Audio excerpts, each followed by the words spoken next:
Okay, hello, good evening. Welcome to H3, the show about health, hope, and happiness. My name is Alan Friesen, and with me is my friend and colleague and co-host Scott Sweetman. How you doing tonight there, brother Scott? I'm doing great. We had a little technological lag, but you fixed it, my friend. You've troubleshot your own situation, and I prayed we're to the here. I prayed to the tech gods and they have listened. So hallelujah. Here we are. All right. There, when I was in Japan, there was actually temples where you could take your computer and get your computer blessed. Really Yeah, interesting. yeah. Okay. Well, cars is a big one. Almost all cars get blessed in Japan, and the temple near where we lived, like 2 blocks away, we were up on the 16th, 17th floor. We could look down and see it. And it had this huge yard, like dirt space out front. And we thought maybe they do exercises or something there. And no, it was so once a month they would have a car blessing and the cars would all pull in and the monks would bless the cars. Interesting. Wow. Pretty Okay. cool, eh? That's spirituality. That is. Wow. Whew. All right. How Well, about you? Did you have a good day? I did have a good day. It was very busy, but it was a really good day. And I just actually left Galbraith School. We Mhm. were informing the parents and the kids about Camp Carmangay and looking for participants who want to come out and ride horses and go kayaking and be by the fire and sing songs and live in a tent for a few days. Wow. Yeah, so very fun. And that's through our friend, Brian. Brian Imogene, yeah, exactly. So yeah, it's a beautiful place. So I'm hoping it's going to be packed this summer. So yes. Yeah, it's a great program. And I think what makes it unique is that he really believes in that bi-directional healing. He doesn't just see it as, well, it ties in with what we're talking about tonight, the idea that in the act of, teaching and mentoring, there's a healing that goes both ways. And when the kids are with the animals get healed. And Yes, very much so. And remind me again, what are we talking about tonight? we're talking about intergenerational wisdom and bridging the gap with storytelling. Oh man, how powerful is storytelling, eh? Wow. It's crazy. And one of the things that sort of drove this is, storytelling is an integral part of, well, all civilizations, less so maybe in modern times, but traditional societies and cultures rely on storytelling, oral storytelling, as their main form of transmission for cultural and heritage. Hmm. And we're blessed here in southern Alberta on the ancestral land, um, Treaty 7, to have fantastic communities where oral tradition is still important and part of their transmission of culture and history and awareness. Definitely so. Yes, very true. Very true. Yeah. Have you had any situation in your life where, either as a young person or as an adult, where storytelling was used to sort of connect and maybe help bridge that gap? Well, I mean, I grew up in a religious household, so of course, stories from the Bible or stories about things in the Bible that were more framed for children certainly were ones to teach lessons that hopefully you could learn that way instead of learning the hard way. So yeah. Well, and you, some not too long ago, last year before, I'm changing glasses because I'm having problems with that cataract. Is you redid a truck, which unfortunately burnt down with a young fellow, and I bet there was some storytelling going on there about when you were young and vehicles and what importance they had. Yes, that's very true. That's very true. Yeah, I mean that was the young man. I started off my relationship with him with Big Brothers Big Sisters. What a great program! And so a lot of that was just about, okay, that's one way to do it. You might want to try this. And here's why. Here's why how I learned it. Right. So now I think I have taught him not to burn up vehicles after I burned up two. I think he knows better than than I did about how to do that. So that's good news. So yeah.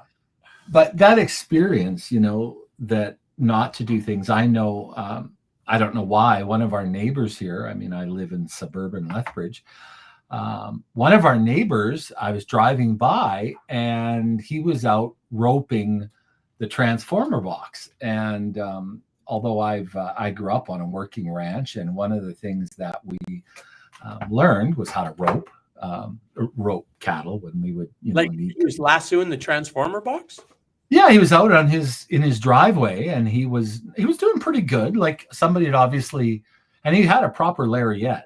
They're quite stiff. They're not, Right. the ones they do tricks with and stuff are quite soft because they need to be able to do stuff with them. But lariats start out as really, really stiff, and then through use they get softer. But he was doing pretty good, and it reminded me when I started. So when you throw, and it's a wrist action, it's kind of like, it's funny how your body remembers that action, right? And then when you throw, you let go, and then you dally, you grab the rope, and there's a propensity to do this. And if you wrap thumbs down. Wait a minute. When you say do this, I couldn't quite see your hand. Show what you were doing. So there's a saddle horn here, and you let go of your rope. I mean, it's running through your hand as it goes out to catch the calf or cow. Right. And then once it's around their neck or their leg, you pull tight and you wrap it around the horn of your saddle, so that when the animal, the saddle, which has padding and support and an extra back strap so the horse doesn't get hurt, the much larger horse and your weight take the pull from the animal.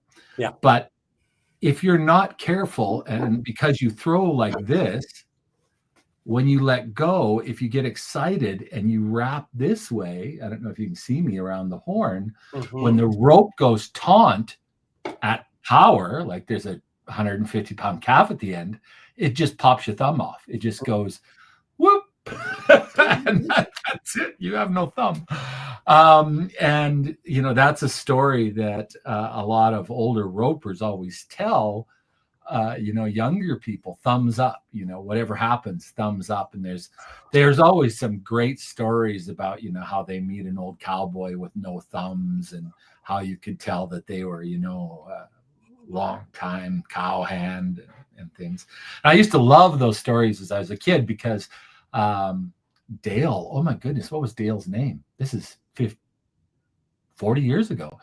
He was a champion roper and one of our hands, and he had all these great stories about working cattle on the range and ghost stories. Man, we used to make him chase us around and tell us ghost stories and stuff. He was a great guy, but he was much older than we were, my brother and I. But because of his stories, some of them were cautionary tales, like don't burn your truck down, don't dally with your thumb down.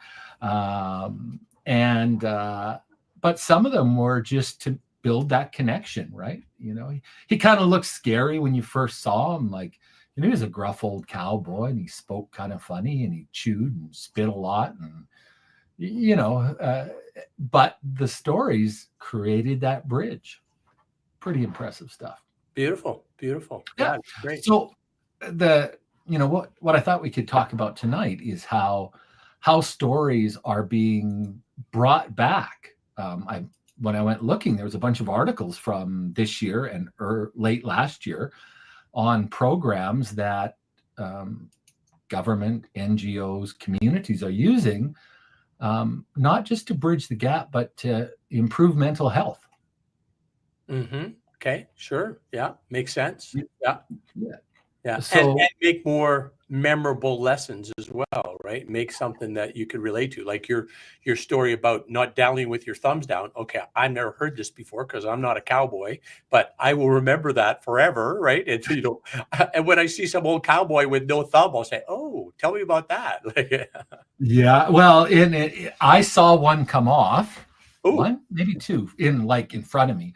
So usually you go in teams of two, right? Yeah. Because often you want to get a front and a back leg, because you don't want to cause a lot of stress. And usually, I mean, I know anti-cattle people are freaking out, but if you get a nice rope on the front and on the back, the calf will usually stop fighting, because there's not, you don't want a calf strung up by one leg throwing against it hard and getting hurt, Right. because the goal is to help them, not hurt them. You want to give them medicine usually, or there's some reason that you're pulling Right. them out of the hurt. And so you would travel in two usually, and being younger and a greenhorn, I was usually the backup person. And yeah, the first time I remember, like, whoop, whoop, and you could hear it, and he started to cuss because it was too late, and his thumb, because you can see it, it was like a cartoon. Throat went poo, and his thumb went whew. And all the old cowhands were off their horses, like just like this. Somebody grabbed it, and this is where stories get funny. Did he put it in his mouth, or did he put it in his spit cup? Anywhere, somewhere wet, and jumped in the pickup, grabbed this guy that was squirting blood everywhere, took off to the local Bentley hospital, one of the Lougheed hospitals of that time. And he came back that night with his thumb reattached, and a month later it had a good scar and didn't work quite as well as it did before, but it was functional again. A little bit limited, but still functional. Wow. Yeah. And of course the old timers were like, well, I guess you never do that again. And they're like, yeah, except there's lots of cowpokes with no thumbs at all. So yeah, that really weirded me out when you said the guy picked up the thumb and put it in his mouth. That would be yeah. Yeah. Oh, I've seen that done before. Yeah, more than once actually. Really? And I don't think, well, it's because you're in cow poop and horse poop, and the inside of your mouth is not clean, but it's certainly cleaner than where it came from, off the ground. So that's true. Yeah, and I mean those guys put a whole new angle on tough, right? Like yeah. So there's like storytelling as a way to be a transmission of knowledge and ethics, and those kind of things has been like forever in every culture around the world, right? I mean, I don't think there's any exception to that, right? So one of the things I found that was interesting is that the Western tradition, Greco-Roman tradition, sort of became like teacher and student, right? Like one person would be the orator, and there would be many gathered who would be the receivers of the wisdom and knowledge.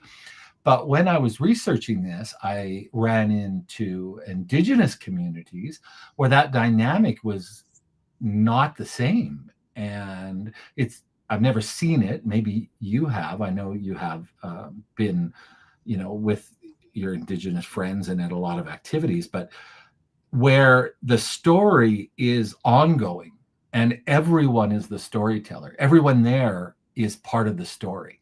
And so people are encouraged to just pick up the story and tell a part of the story. And when they, stop, then somebody else picks up the story and tells another part of it. And apparently, ethnographically, this is to help people learn very long and complex stories by, memorizing it in parts and practicing parts. And then, have you ever heard of that? I don't think so, but I can understand what you're saying. I mean, I guess what I relate it to is, I had read about a book. It's kind of like, I guess it's the Blackfoot Bible, if you will. The Sun Came Down is what it's called. All right. Yeah. And in that, like, so there are so different many stories about Nape, and then about, I can't remember his name, Bloodspot or something like that, about their, the experiences they have had. And it would be very difficult to remember all of those, right? So I could certainly see, on, winter, you're sitting around the fire, there's nothing else to do, and you're telling a story, and then somebody tells one part of it and somebody tells another, that this is what Napi did in this situation, and, that it would continue on that way, right? That, one person, that it would be a shared experience of remembering and relaying what that story was about, kind of a thing, right? Or the next part of it. And then this happened. And then there was the, in Okotoks where Napi put his put his coat and gave it, and then the weather turned and he took it back, and then the rock monster thing followed him and chased him, and then the bird saved him, and that kind of a thing, right? So yeah. There's storytelling groups where you can join. I know a cousin of ours started out in a clowning group where people who want to be clowns or are professional clowns get together. Yeah. And part of their training was storytelling to groups. In their clown persona, each of the participants had an alter ego that was their clown, and these clowns have different qualities. But storytelling was an important part of what they learned as clowns. A clown is not just to entertain, but it's to like lift the mood or help people through difficult times or those situations. Some of the things that storytelling have been used for are really interesting. Not just transmission, but cultural preservation. Societies will often have an official storyteller or an official storyteller family that's hereditary, right? Treated like semi-deities or rulers in that way, which is very interesting. Yeah. Mutual learning, and that's where I got the information about the different way of storytelling. That storytelling in the West is sort of one directional, Greco-Roman traditional, right? Like the teacher doesn't really learn, the teacher lectures, right? Right. That's where we get lectern and all those things.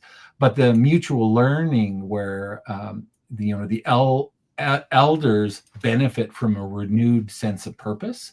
And there's some really great programs that I was reading about.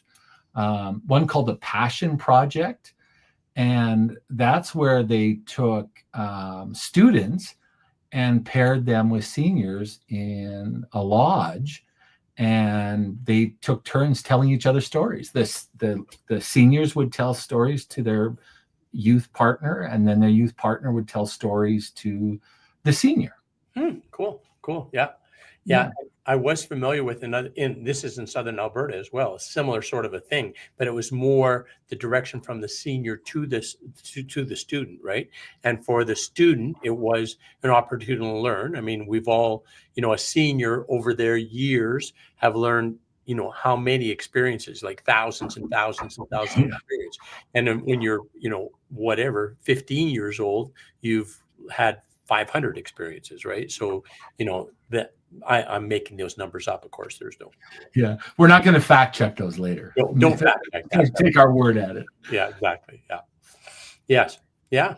Cool. Well, there's in our area. So, and I found it really interesting. One of our colleagues is doing her PhD, and she's part of the Center for Indigenous Arts Research and Technology, a building space for Indigenous sovereignty and survivance, right here at the U of L.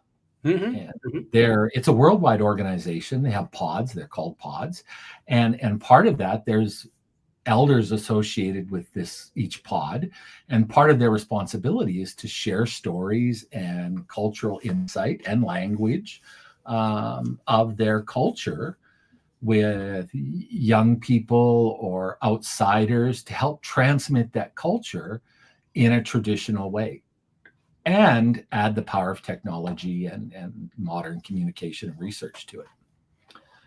University of Calgary has something, they built a storytelling classroom where teachers can bring K to 12 students, where they put them together with Indigenous storytellers. And it's called Books to Build On, Indigenous Literatures for Learning.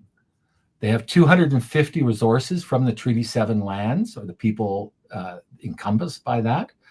And it's been very successful, focusing on cultural literacy here in Southern Alberta. Right. Great program, right? No kidding. Yeah, that's Have you heard of that one? I haven't. No. That's great. I was surprised. Another great one. It's called Voices from Treaty 7. And it explicitly focuses on traditional stories directly from Indigenous storytellers. And that's important, of course, because there's nuances, and you speak some Blackfoot. Michelle's studying it now, and I know when I studied Latin and Greek, it was important to read a text in the original language, not via interpretation, Right. right? Right. And I think that trying to understand something as culturally diverse and powerful as the peoples of Treaty 7 or the lands of Treaty 7, I think having and encouraging Indigenous storytellers is a great opportunity. What do you think? Well, I have to interject with you know who Tara Brock is, right? Yeah, yeah. Yeah, so she's basically a Buddhist meditation teacher, really smart woman. Anyway, she tells this story about this young monk who enters the monastery, and he notes that all of the copies, like there's no photocopiers or anything, right? Right. All Yeah. the copies are being made from a copy, and so he says to the head abbot guy, he says, "Well, is this such a good idea to copy from copies? What if there was a mistake, and then that error would just be continue on and on kind of a thing, right?" And so the abbot thinks about it and says, "Yeah, you know what? That's a good idea. I should check this out." So he goes down into the deep, dark recesses where the original manuscripts are, right? And he's there for like hours and hours. And the young monk, he gets a little concerned and he goes back down there, and the senior guy is like just like thrashing in anguish and beating his head against the wall, and like so upset, and the young monk says, "What, Father? What have you found?" He says, "The word was celebrate. Celebrate."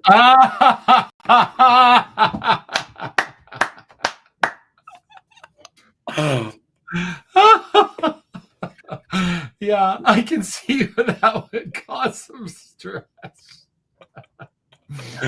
But in a historical vein, and it's been written about it fictionally, The Name of the Rose by Umberto Eco. Have you ever read any of his stuff? Very yep. interesting. Anyway, in the medieval time, before the printing press, they would have young scribes copy the religious manuscripts by hand, and Sure. they were beautifully illustrated, right?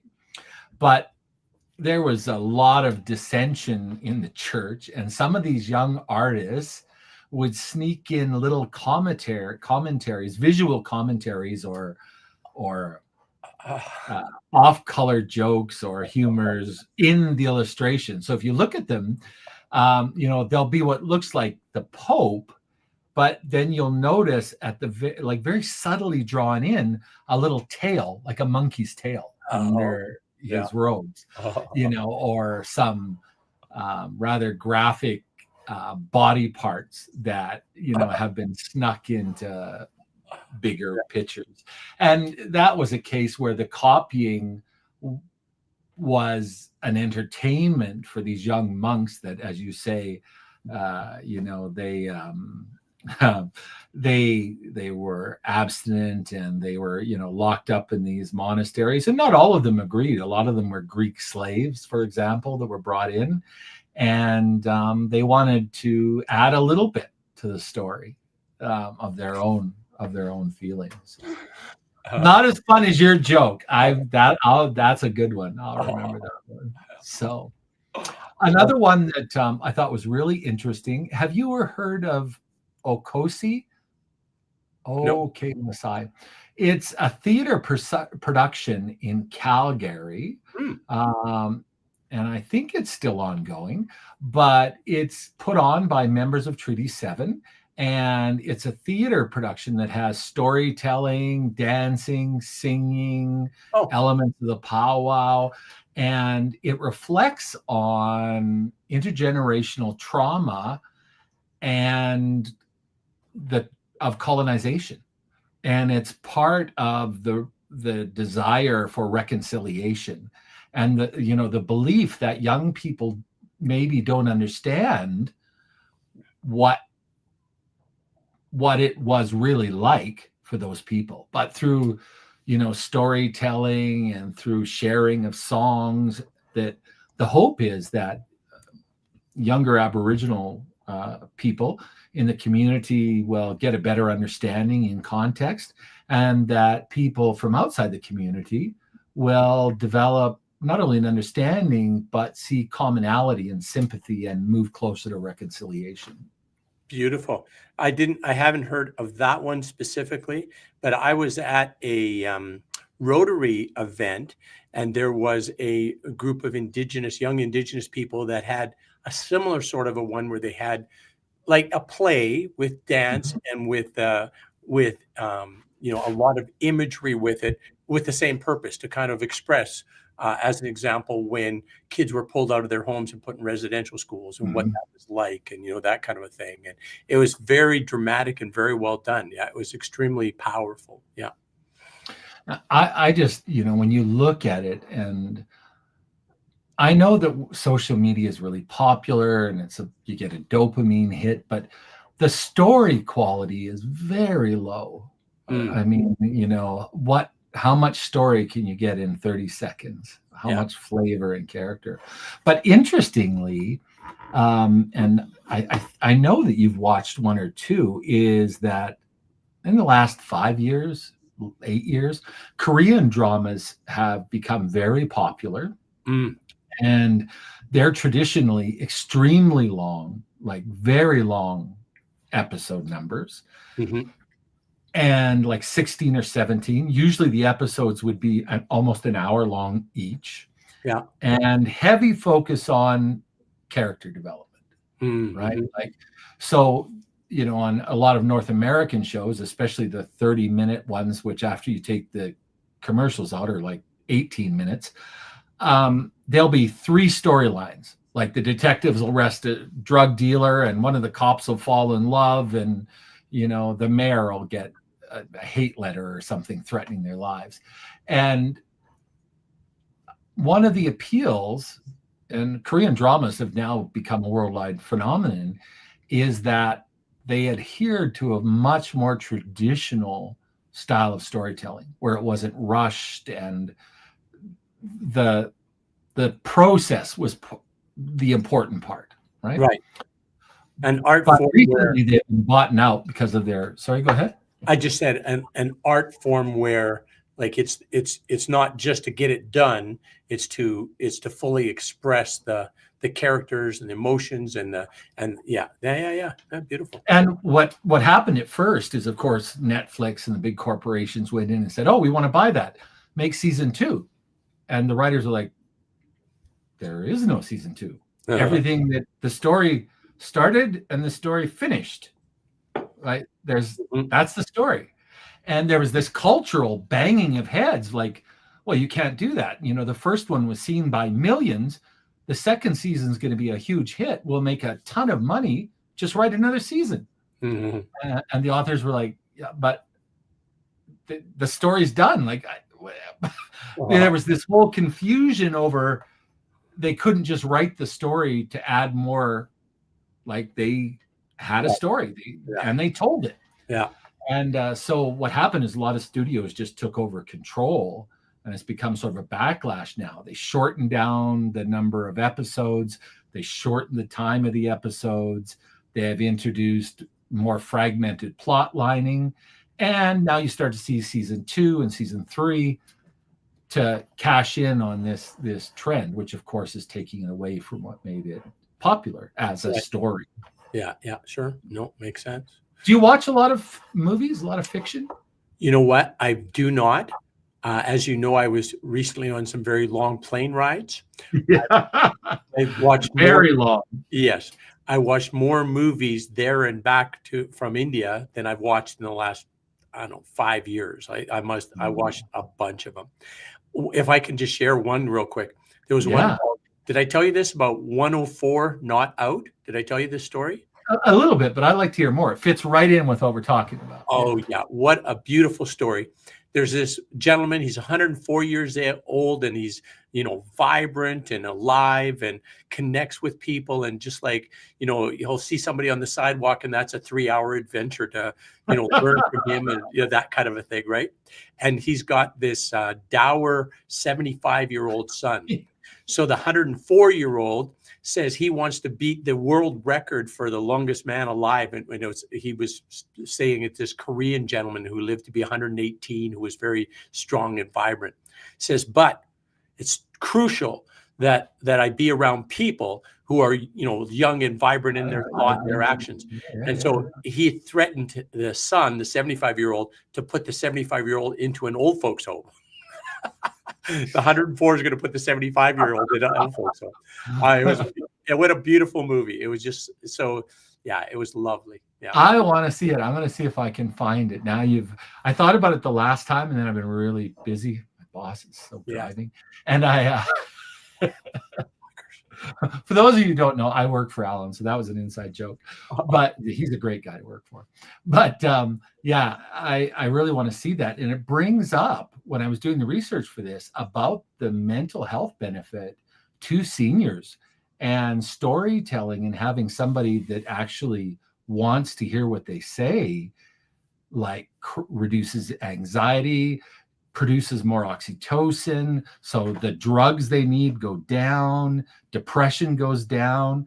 Physically, they're more animated because, when you speak. Yeah. I love your story about the older generation the older gentleman, where he heard music and it activated and got him, moving. And, Yeah. One other thing related to that, I was at, I think I did a post about this, about the, what's it called now? Brain Fire, is that what it's called? At the story of the neuroscience department development at the U of L. And one of the things they talk about to maintain brain health and avoid Alzheimer's and those kind of things is about remaining connected with people. And what's important, that you can see and you can hear, right? So if you have challenges in that department as you age, solve those, because that's really important to keep your connectivity, because otherwise your world just keeps getting smaller and smaller, right? And so I mean, if you're in a conversation, you don't understand what the other person's saying, that's obviously not going to go that well.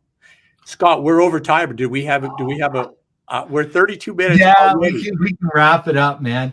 Okay. We had a little sabbatical because Al was away. And those of you who know us, Al and I just love talking about health, hope, and happiness.